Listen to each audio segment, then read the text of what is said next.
One-sided beatdown fights are a treat whenever they happen in the series. Seeing one side completely outmatched by their opponent in combat makes for such a unique story moment that only action series are ever really able to produce. Heck, I've already made a whole video on why one of them is my favorite moment from its respective series. But I've also said that while I think they're great for storytelling, they aren't great fights. And my opinion in that regard has not changed.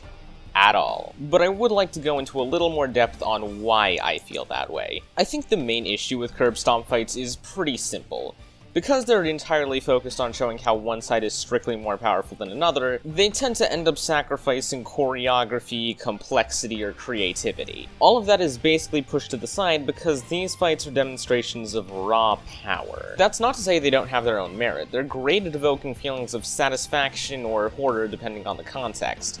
I just associate those feelings more so with a good story beat rather than a good fight. But that's not to say that something can't be both, and if we can combine the advantages that Curbstomp fights bring to the table with even one of the criteria I already listed, we would have a seriously good fight on our hands. And once I really started thinking about this after making my Roy vs Envy video, I realized that there are actually a surprising amount of fights like this. So I've been wanting to make a video like this basically since I came out with that video, but I've also been looking for a specific fight to talk about. Initially I was gonna do Greed vs Bradley because I love the subtlety, storytelling, and choreography of that fight. But I didn't want to overload you guys with FMA content, although I guess I kinda do that anyways. But also, the currently ongoing anime season gave me an even better fight to talk about. Cause at the time of recording this, just a couple days ago, Jujutsu Kaisen episode 7 came out and hit us with Gojo Vs Jogo. Thanks for the naming scheme, by the way, totally not gonna get those mixed up throughout this video. Anyways, I've kind of been recently holding off on talking about JJK because I don't feel like I have anything to say that hasn't already been said. But I really love me a good fight scene, so let's crack this one open and see how Jogo vs Gojo teaches us just how to make a curb stomp.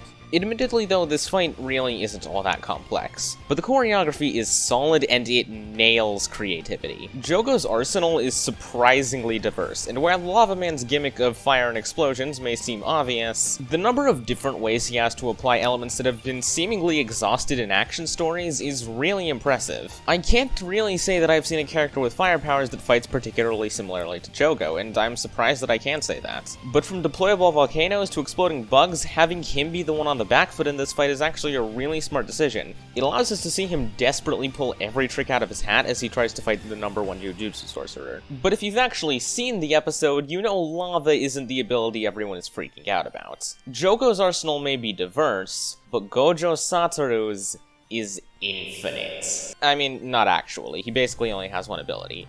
But that one ability is one of the coolest I've ever seen in shonen. It is indeed infinity. Basically, my understanding of it is that Gojo can create a barrier of infinite space around himself. So no matter what, his opponent would never be able to actually hit him. Incredibly overpowered?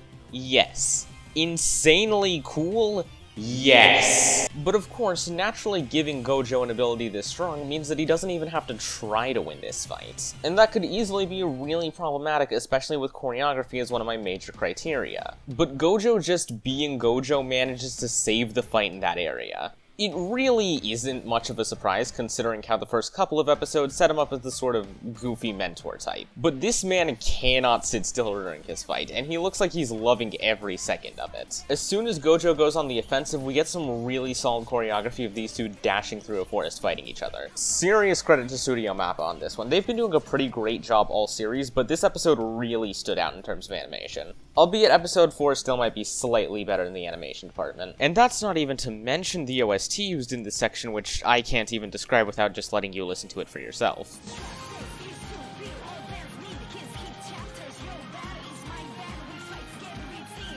But it's after all of that when the fight promptly stops. Yeah, Gojo just dips to go grab Yuji and bring him to watch the fight as a teaching experience for him. Funny flex on Gojo's part, but I am a little concerned about what this could mean for the speed scaling of the series getting a bit too out of hand. Regardless, it's after this that we get to the most important part of the fight, our first introduction to domain expansions. There are two things I want to comment on in regards to this, less so giving props to this fight specifically, and more so to the series as a whole. For starters, I really like how domain expansion isn't just pulled out of left field in this fight. Even if it was, it wouldn't be too big of a deal, since we're pretty early on in the series regardless.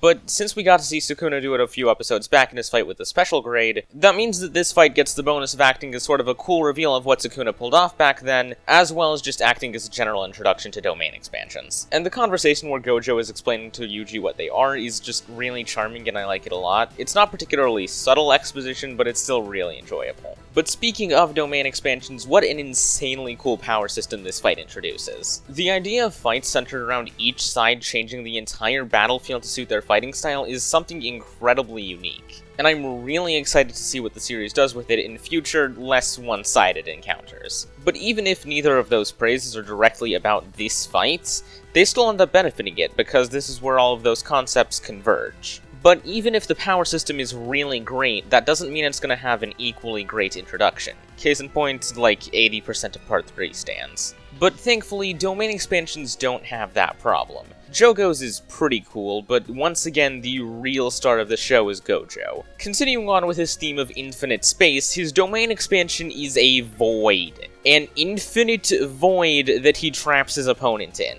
I mean, I guess he also traps himself in it, but that doesn't seem like an issue. Honestly, I'm not really sure how this works, I just know it's cool. And as you would expect, a technique like that brings the fight to a close, overwhelmingly so in Gojo's favor. I think I've made my case. This fight's main draw is that it's just plain cool and satisfying. But it's topped with great animation, creative abilities, solid choreography, and the introduction of a really cool power system in a really cool way. In conclusion, this fight is cool. Now, do I think it's one of the greatest fights in all of anime? No, I wouldn't go that far. But if I were to make some gigantic tier list of anime fights, I would rank this as like a high A tier, low S tier. Really good, but not quite one of the greatest of all time. What I will say is that after seeing this fight, my hopes and expectations for JJK have gone considerably up. I've been generally enjoying watching it come out weekly, and after this, I am really excited to see what its future fights have in store. Jogo vs Gojo, great as it is, may not be a top tier fight,